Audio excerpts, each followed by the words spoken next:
Louvado seja o Pai, o Filho e o Espírito Santo de Deus. Ao Deus triuno, todo-poderoso, Criador das coisas visíveis e as invisíveis. Deus eterno que criou os pântanos, as florestas, rios, oceanos e mares. O Deus eterno que nos criou segundo a sua imagem e semelhança. O Deus eterno que nos chamou com um chamado eficaz para adorá-lo em espírito e em verdade. Amém. Temos estudado no ponto de pregação, Jardim Guanabara, este evangelho que nos fala de Jesus. Por isso, com a anuência dos membros do ponto de pregação, quero convidar aos irmãos a abrirem a sua Bíblia no Evangelho de João, em seu capítulo 6, do versículo 15 ao versículo 21. Evangelho de João, em seu capítulo 6, do versículo 15 ao versículo 21.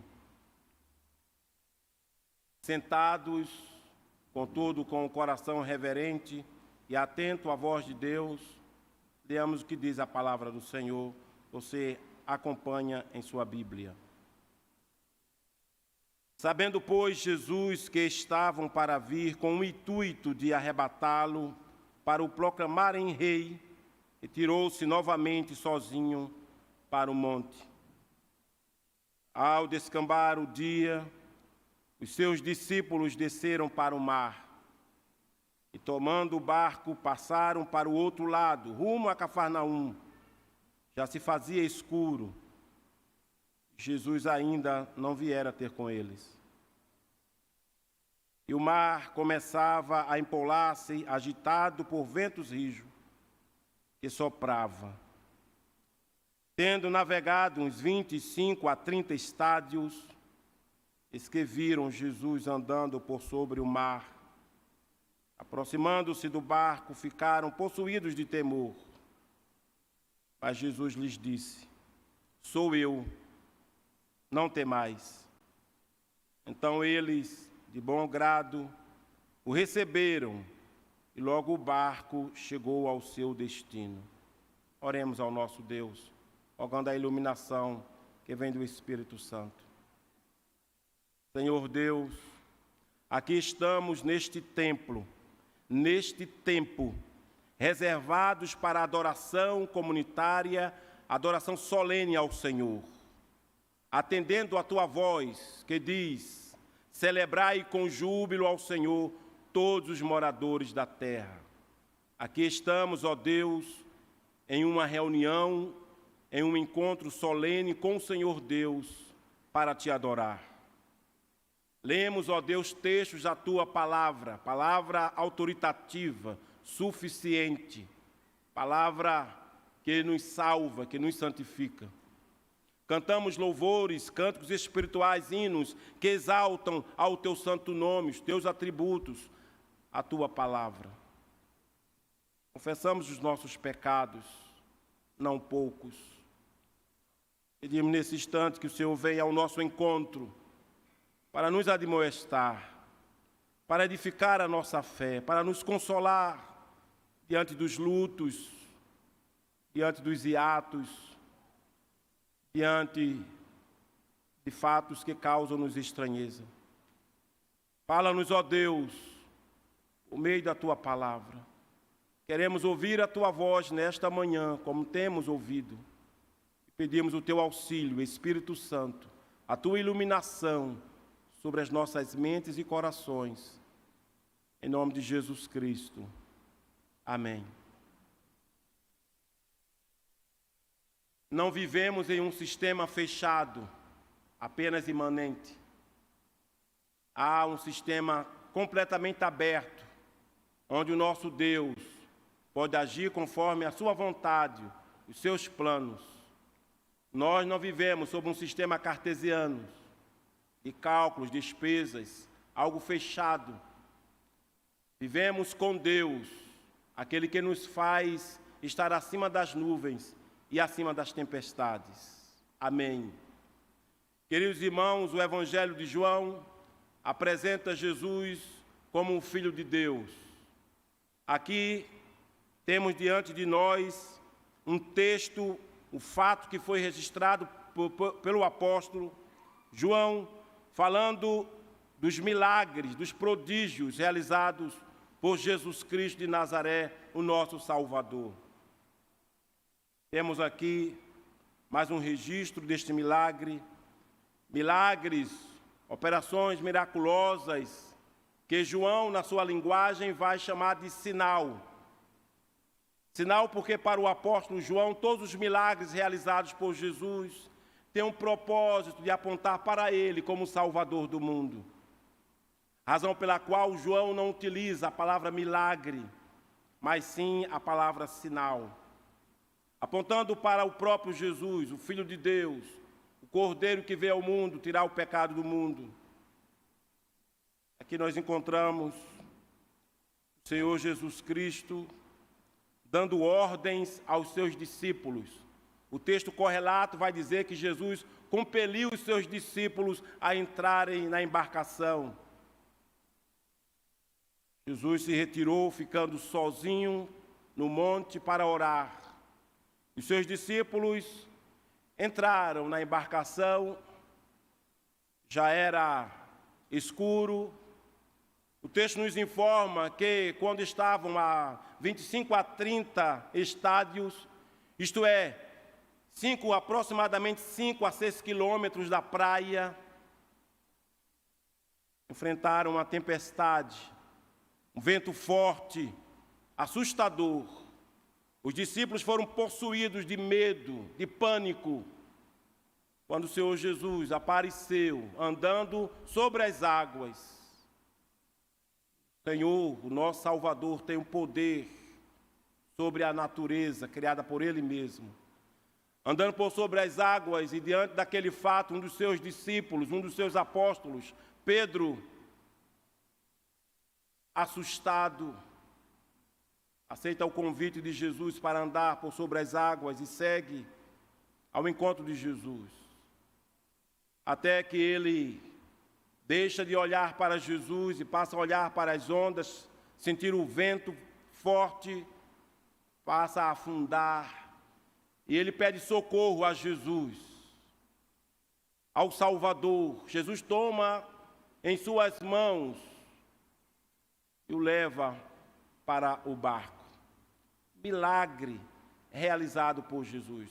Não vivemos em um sistema fechado, mas escancarado, aberto, que Deus age conforme a sua vontade, os seus propósitos, num tempo que entende que deve agir, usando pessoas, muitas vezes improváveis. Ele é soberano, o Deus Todo-Poderoso, que está sobre a redondeza da terra, cujos moradores são como insetos diante dos seus olhos. Os milagres. João, no capítulo 20, vai dizer que Jesus realizou muitos outros sinais, mas apenas estes foram registrados para que creais que Ele é o Filho de Deus e, crendo em seu nome, tenhais vida, vida eterna. João vai afirmar que a razão, a finalidade dos grandes sinais realizados por Jesus é que para os eleitos, olhando para Jesus, acredite em seu poder, Ele sendo o Messias, o Cristo, o ungido de Deus. A finalidade é para que esses eleitos sejam, em sendo vivificados, regenerados pelo Espírito Santo, capacitados pelo Espírito Santo, perceba agora a voz do Cristo Todo-Poderoso, atendo a sua voz e creia que Ele é o Filho de Deus, o Salvador do mundo. João, em todo o seu evangelho, vai registrar 7 sinais. Jesus é convidado para um casamento em Caná da Galileia, e ali ele transforma a água em vinho. Um milagre de natureza. Transformando água em vinho, é um milagre de natureza. O Senhor Jesus Cristo atende o pedido de um pai, um oficial do rei, cujo filho desse oficial está enfermo, está doente, moribundo. E Jesus, com o seu poder, cura, realizando o milagre da cura. Jesus vai a um tanque da misericórdia, e ali encontra um homem paralítico, um homem enfermo, doente, limitado, com seus 38 anos de idade, não consegue viver, talvez levado por parentes, amigos. O fato é que Jesus pergunta para aquele homem: o que queres que eu te faça? E aí ele dá uma história, fruto de uma superstição da época. Jesus dá a ordem: toma o teu leito e anda. E aquele homem passou a andar. Jesus realizou o milagre da cura. Seguido por uma grande multidão que escuta o seu sermão, tem fome, e diante daquela situação, Jesus faz uma pergunta para Filipe, para o testar, porque Jesus conhece todas as coisas, ele sonda a mente e corações. Faz a pergunta para Filipe: o que faremos com este povo que está com fome? Filipe dá uma sugestão. O fato é que Jesus propõe a sua solução, não a solução de Filipe, não a solução de André, mas a sua solução. A melhor solução é aquela que é proposta pelo próprio Jesus. Não os nossos devaneios, não os nossos planejamentos ou planos, mas os planos de Jesus. Ali Jesus realiza um milagre, mais uma vez repito, na linguagem joanina vai chamar de sinal. Ele vai multiplicar 5 pães e 2 peixes, alimentando assim aproximadamente 5.000 homens. Louvado seja Deus. Cristo que realiza milagres, prodígios, sinais que apontam para Ele mesmo como nosso Salvador. Agora anda por sobre as águas. Um milagre de natureza. Mais adiante, no capítulo 9, ele vai curar um homem cego de nascença. Milagre de cura. No capítulo 11, o príncipe da ressurreição, Jesus Cristo, ele vai ressuscitar o seu amigo Lázaro. Um milagre de natureza. Esses 7 milagres apontam para Jesus como Filho de Deus, para nos ensinar, nos instruir que, independente das circunstâncias, diante de quaisquer situações, Jesus é ontem, hoje e será para todos sempre. Ele realiza assim grandes sinais e prodígios para socorrer o seu povo, para auxiliar, para ir ao encontro necessitado daquele que confia em seu poder. Nós servimos ao Deus que realiza milagres. Nós não somos ateus, nós não somos materialistas. Deus nos chama para sermos crentes, não crente em qualquer coisa, em diante de qualquer proposta, mas crentes em sua palavra, crente em seu poder, em seu amor, em seu cuidado, em sua proteção. Confiemos em Jesus, que tudo pode realizar. Em Jesus Cristo, que tudo pode fazer. Não a nós, Senhor, não a nós, mas ao teu nome da glória. Pois diriam as nações: onde está o Deus deles? Nosso Deus está nos céus, que tudo pode fazer e tudo faz conforme lhe apraz. Ele está à destra de Deus Pai Todo-Poderoso, de onde há de vir para julgar vivos e mortos. Servimos a esse Jesus, que não está morto. Nós não somos chamados para sermos paleontólogos e colocar Jesus em caixinhas. Ele é infinitamente mais e pode fazer infinitamente mais daquilo que nós pedimos ou pensamos, porque Ele é rico em glória e em poder. Agora, o que nos chama a atenção, e muita atenção, é que Jesus dá fortes lições aos seus discípulos e realiza grandes sinais.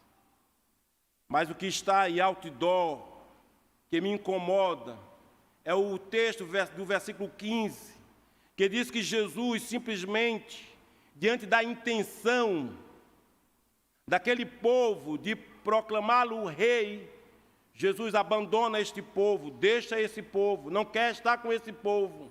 Esse povo tem uma intenção escusa, leviana, marginal.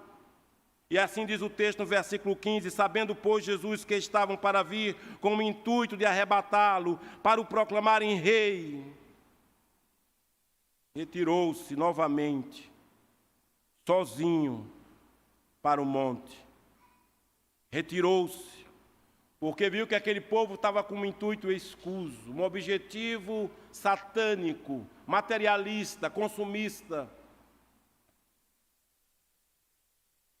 Muitos daquela grande multidão seguia Jesus apenas para consumir. Eles estavam procurando Jesus, buscando Jesus, seguindo Jesus, apenas para terem os seus caprichos, devaneios atendidos, apenas para encher o seu próprio estômago com pão, com peixes. Olhar para Jesus como um secretário, como um servo, como aquele que está à nossa disposição para atender os nossos desejos profundos, as nossas vontades. Muitos daquelas que estavam naquela grande multidão estavam ali apenas interessados naquilo que Jesus poderia fornecer. Uma multidão consumista, seguindo a tara de muitas comunidades ditas cristãs, que apresentam seu auditório, na verdade, várias prateleiras e oferecem o seu produto ao povo. Cada um que procura Jesus para ter suas necessidades supridas.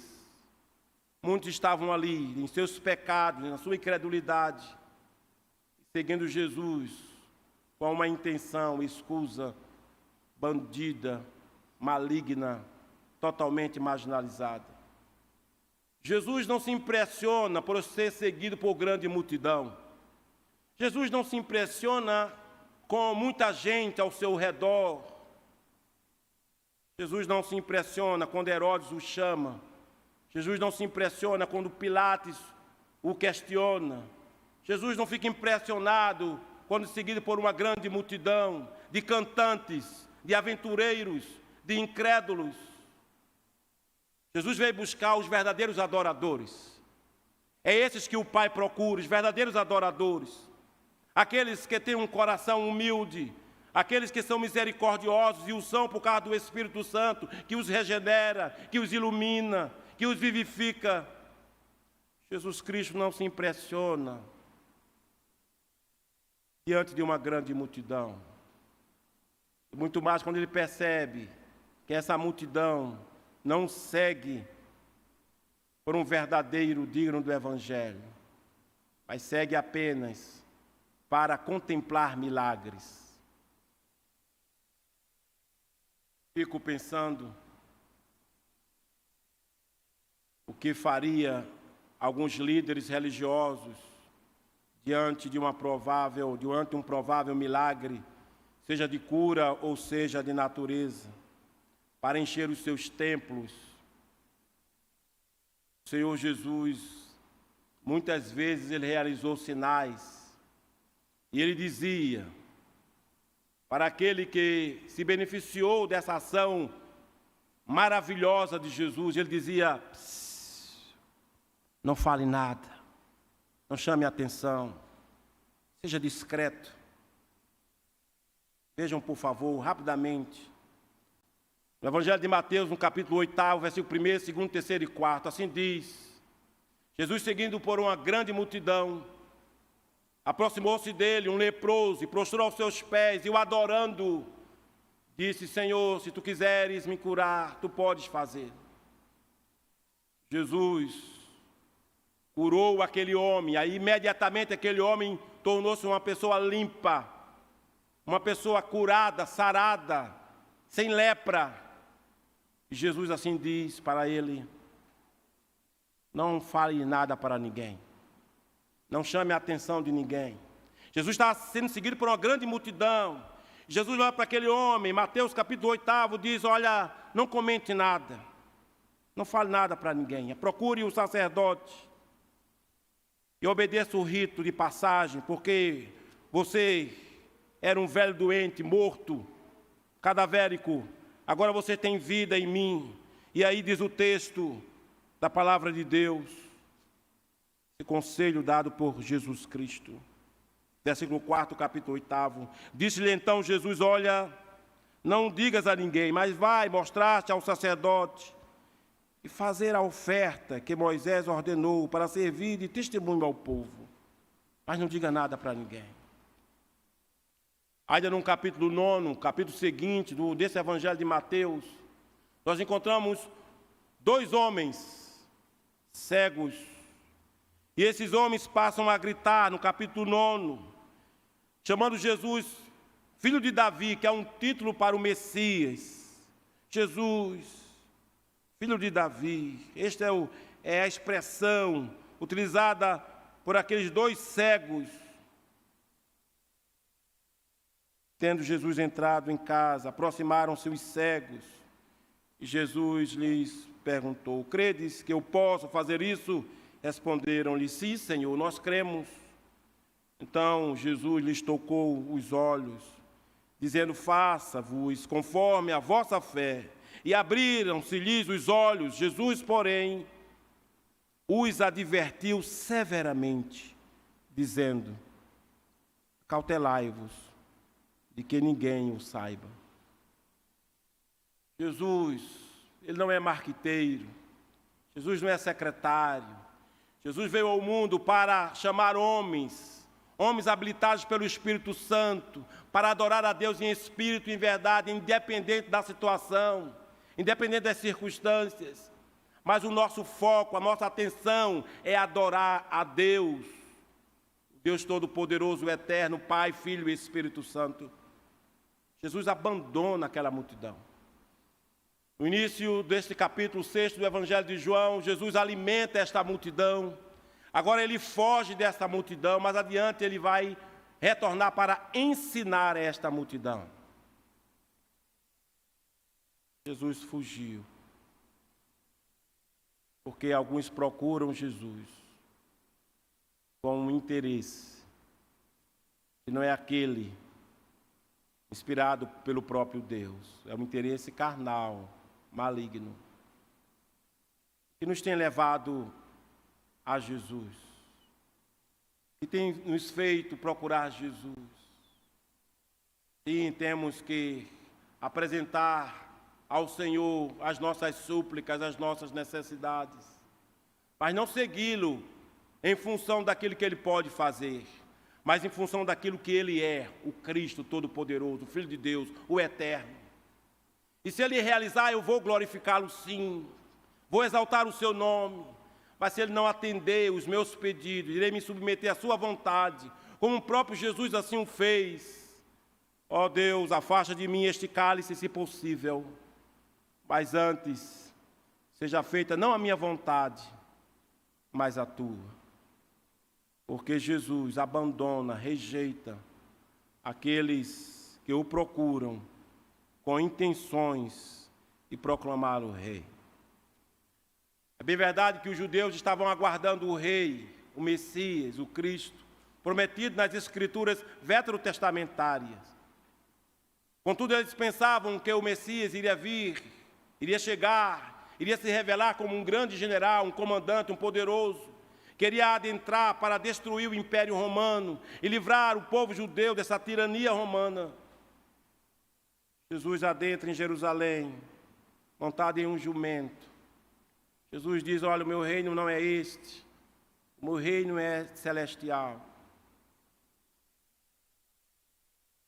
Jesus rejeita um povo que tem intenções escusas, que não olha para Ele como objeto de adoração, de veneração, não sendo compartilhado com outro ser, mas Ele sendo único e exclusivo, Senhor, para nós adorarmos. Aquela multidão seguia Jesus para consumir, não para adorar. Fazemos parte de qual multidão? Os consumidores ou os adoradores? Quem nós somos nesta plataforma de homens e mulheres? Quem nós somos? Consumidores ou adoradores? É uma reflexão muito interessante apresentada pelo reverendo Augusto Nicodemos. Isso nos desafia, nos questiona, perguntar a nós mesmos, a um autoexame: Senhor, quem tenho sido diante de Ti? Quais as minhas intenções?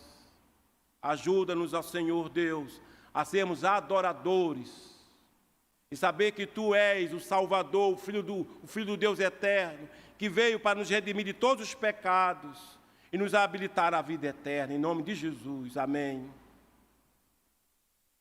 Mas além de termos percebido nas Escrituras que Jesus realizou vários sinais para apontar para a sua messianidade, percebemos pelo texto que Jesus foge desta grande multidão de consumidores. Jesus vai dar uma lição para os seus discípulos. Como se comportar diante das tempestades. Depois que Jesus realiza o milagre da natureza, ou de natureza, transformando, multiplicando pães e peixinhos, este é um nome, o diminutivo que João faz uso. Os demais textos correlatos usam o substantivo peixe, mas João, ele é tão carinhoso, cheio de ternura, ele olha e diz assim, apenas 2 peixinhos. Depois que ele faz isso e percebe que a multidão quer proclamar o rei, um rei humano, um rei terreno, Jesus vai livrar os seus discípulos de serem tentados, de receber os aplausos daquela grande multidão. Jesus coloca aqueles discípulos, é isso que Mateus diz, Jesus impeliu os seus discípulos a entrar na embarcação, e eles receberam ordens para ir em direção à embarcação e partir em direção a Cafarnaum. O Mar da Galileia, assim chamado, na verdade era uma lagoa de Genezaré ou de Tiberíades. Era uma lagoa que tinha aproximadamente 12 quilômetros de largura, aproximadamente 18 quilômetros de comprimento. E Jesus dá ordens para seus discípulos entrarem naquela embarcação e seguir em direção, do outro lado, em direção a Cafarnaum, a prainha, onde Jesus muito visitou. Mas, em relação à multiplicação dos pães, sabia Jesus o que iria fazer? O texto diz sim, ele já sabia o que ia fazer. Ele iria multiplicar os pães e peixes. E quando ele dá ordens para os seus discípulos entrarem na embarcação, esse mesmo Senhor sabia que haveria uma grande tempestade, que iria invadir os corações dos seus discípulos amados, de pânico, de pavor, de medo.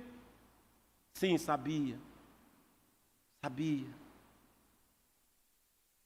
Porque ele o fez, quiçá, porque se esses discípulos estivessem lá no meio da multidão, querendo proclamar Jesus como o rei, Judas talvez até se apresentasse, eu sou um excelente contador, eu sou bom na tesouraria, eu sei mexer com dinheiro, pode deixar comigo, eu sou um excelente administrador, inclusive até sobra algumas coisas, fica para mim, deixa comigo. Talvez Pedro, falando, dissesse, eu posso ser o primeiro-ministro desse reino agora. Ser ovacionado, ser aplaudido, porque o nosso coração gosta de aplausos.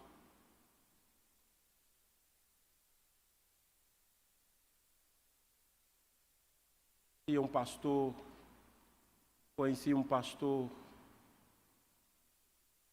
quando ele recebia elogios de algumas pessoas. E é bom elogiar as pessoas em Cristo, incentivar. Mas ele dizia, Edmilson, hoje eu escutei a voz do demônio, querendo que eu mergulhasse nesses elogios e recebesse para mim. Não posso ouvir. Nós temos que tributar a glória somente a Deus. A glória somente a Deus. Jesus vai tirar esses discípulos desta ameaça, dessa grande tentação, e irá jogá-los agora nessa embarcação para enfrentar uma tempestade. Jesus não estava com eles. Jesus estava no monte orando sozinho. Enquanto Jesus estava com eles lá no monte, era fácil. Ele estava vendo Jesus. Na sua humanidade, Jesus estava sendo visto pelos discípulos, sendo confortado por eles. Mas agora Jesus coloca esses homens em uma embarcação e vê uma tempestade, forte vento, para testá-los. É o teste. Dominicalmente nós escutamos sermões, semanalmente nós lemos as Escrituras Sagradas. E Deus, conforme a sua soberania, de quando em quando nos testa. Ele faz teste. Não que Ele não saiba do futuro, que vai acontecer, para que nós saibamos, para que aprendamos com o nosso sim ou o nosso não. Aprendamos com o nosso sim para Cristo. Aprendamos também quando a gente afirma sim para o pecado e somos destruídos. Somos arrastados para as trevas. Perdemos a alegria do Espírito Santo, o brilho do Espírito Santo. Nos distanciamos de Deus e aprendemos sim com os nossos fracassos. Mas nenhum dos eleitos podem se perder. Porque quem inicia a salvação é o mesmo Deus que garante o término da salvação. A salvação começa em Deus, permanece em Deus e termina com Deus. Por isso, só lhe deu glória. A glória é somente a Ele. Mas o fato é que os discípulos obedeceram a Jesus para enfrentar uma tempestade. E às vezes, quando nós obedecemos a Cristo, é para enfrentarmos tempestades. Muitas vezes obedecemos a Cristo, a voz de Cristo, para enfrentar tempestades e ventos. O próprio Jesus foi conduzido pelo Espírito Santo ao deserto para ser tentado pelo diabo. Percebam? Foi o Espírito Santo que conduziu Jesus ao deserto para ser tentado pelo diabo.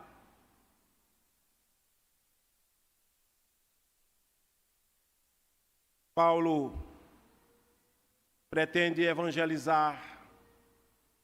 O livro de Atos diz que quando Paulo estava indo para um determinado lugar, diz o texto que o Espírito Santo o impediu de fazê-lo. Como entender essas coisas? Como entender essas coisas? Agora Jesus leva os seus discípulos para enfrentar uma tempestade. Exatamente para os discípulos praticarem a fé e a confiança.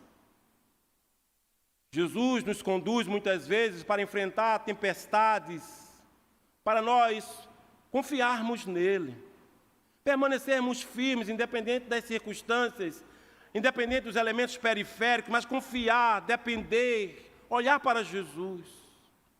Esta é a grande lição colocada para os discípulos.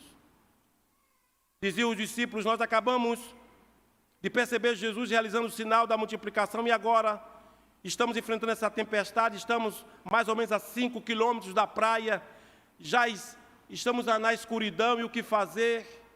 E eles começam a olhar para Jesus, Jesus se aproxima e eles são envolvidos por uma superstição. Em lugar de perceber Jesus, aquele que veio nos auxiliar, nos ajudar, eles interpretam a presença de Jesus como fosse um fenômeno, um fantasma. Jesus nos conduz às tempestades e os grandes ventos, para que nessa ocasião tenhamos o privilégio, a ousadia e a intrepidez de confiar sempre no Senhor nosso Deus. Sempre, não titubear. Por isso, meus irmãos, passando por tribulações, Ele nos perdoou, nos abraçou. Por que não liberar o perdão em meio a essa tempestade, em meio a esse vento? Por que não deliberar o perdão a outras pessoas que nos ofenderam? Uma vez que nós já fomos perdoados por Deus, por que não liberar perdão? Sim, pastor, você não sabe o que aconteceu comigo, estou machucado, estou chateado, estou com raiva, estou desorientado. Por que não, em meio a essa tempestade, em lugar de ver fantasma, perceber que Jesus é aquele que nos possibilita, nos capacita a liberar perdão para as pessoas e olhar a graça de Deus em nossas vidas, nos possibilitando de transmitir graça ao outro que nos ofendeu, com intenção ou não, sabe Deus lá. Por que não liberar perdão? Por que não olhar para o outro e oferecer a outra face? São tempestades. Deus não nos chamou, irmãos, à felicidade. Deus não nos prometeu uma viagem tranquila, sem tempestades, sem ventos. O que Ele garantiu é uma chegada segura, lá no porto. Ele é o porto seguro. Ele garante a nossa chegada à outra margem. Mas enquanto isso não acontece, enfrentamos tribulações, provações, dificuldades, problemas, enfermidades, desemprego, frustrações, quedas, distanciando de Deus. Mas em meio a essa tempestade, o que eu devo fazer? Jesus diz assim: não temas, não tenham medo, sou eu.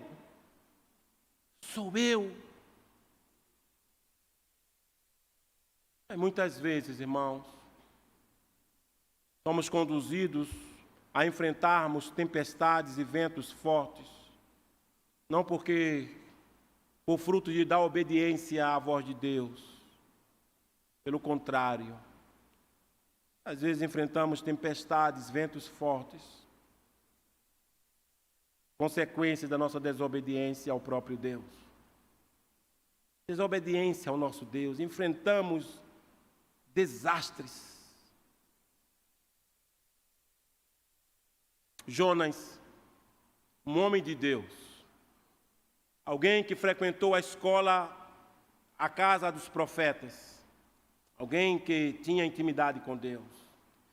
Deus intencionou salvar um povo inimigo, os ninivitas, e disse para Jonas: Jonas, vai até Nínive. Você deve ir até Nínive. E Jonas, diz o texto do livro que traz o seu próprio nome, no capítulo 1, que Jonas se dispôs a fugir de Deus. Olha que tristeza, que desgraça, um crente da IPA, um crente da Igreja Presbiteriana no Brasil, um cristão do mundo, em lugar de correr em direção a Deus, fugir de Deus. Jonas o fez, ele fugiu de Deus, não para obedecer a Deus, mas para atender os seus próprios devaneios, as suas vaidades, as suas interpretações de fantasmas. Ele fugiu de Deus. E o texto vai dizer que Jonas foi a Jope, querendo ir para Tarsis, entrou no barco, depois de ele ter descido para Jope, ter descido para o barco, depois do barco ele foi para o porão do barco, e aí Deus enviou uma tempestade por causa disso, por causa da sua desobediência, e Jonas experimenta mais uma escalada, sendo jogado ao mar. Depois que ele desce às profundezas do mar, ele desce até o ventre de um grande peixe. Ele experimenta a semente, apenas uma queda. E ele vai experimentando uma queda até experimentar a grande tempestade. E nós, irmãos, não viemos a fugir de Deus e experimentar a tempestade por causa da nossa desobediência. Não. Se tivermos que enfrentar tempestades, iremos sim enfrentar as tempestades, mas pela obediência à sua voz, custa o que custar. Porque se vivemos, pertencemos ao Senhor, se morremos, também somos do Senhor. Deus envia seus discípulos para a tempestade, eles obedecem para exercitar a sua fé, a sua confiança em Deus. Deus envia os seus discípulos muitas vezes para tempestades, fruto da desobediência, para que eles se arrependam dos seus pecados. Na obediência devemos nos firmar, confiar em Cristo. Nas tempestades, por consequência do nosso pecado, da nossa desobediência, somos chamados ao arrependimento. Para que todos,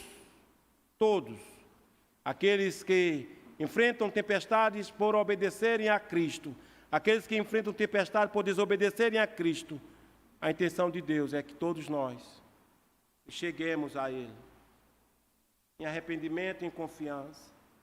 Depois vibrar, dizer: Senhor, o Senhor me incapacitou, eu fui fiel a Ti, e o Senhor agora está dizendo: vinde, benditos do meu Pai, entrai no reino. Mas, Senhor, eu caí, tropecei, e mesmo assim o Senhor me abraçou, dizendo: não temas, sou eu. Pedro olhou para as ondas, sentiu o vento forte. A mulher de Ló olhou para trás E o escritor sacro aos Hebreus diz: não devemos olhar para trás, não devemos olhar para as tempestades, mas devemos sim olhar para Jesus, o autor e consumador da nossa fé. Quero concluir essa prédica, meu irmão e minha irmã, dizer que eu e você podemos e devemos crer que Jesus realiza milagres, sinais, e Ele realiza os impossíveis em nossas vidas. Afirmar para mim mesmo e para vocês que Deus procura os verdadeiros adoradores, que não se impressiona com grande multidão. Quando essa multidão tem uma intenção escusa, que não é adorá-lo, mas apenas proclamar um rei terreno, um secretário, um servo. Dizer para mim mesmo, afirmar para mim mesmo, para meus irmãos queridos, que nas tempestades, como esta que nós temos enfrentado, confiemos em Deus, confiemos em Deus, busquemos ao Senhor. O reverendo Moody foi procurado por um dos membros de sua igreja e em desespero chegou para o reverendo e disse: pastor, descobri que o mundo vai acabar, o que faremos, pastor? O reverendo Moody disse: o mundo vai acabar? É sério? Sim, pastor, o mundo vai acabar. Viveremos sem Ele. Viveremos sem Ele, porque poderemos subir, voar, além das tempestades, porque Deus nos capacita, além das nuvens como águia, e confiar em Deus, em Cristo, que é aquele que nos acolhe e nos diz sempre: filhos, não tenham medo. Curva a sua cabeça, por favor.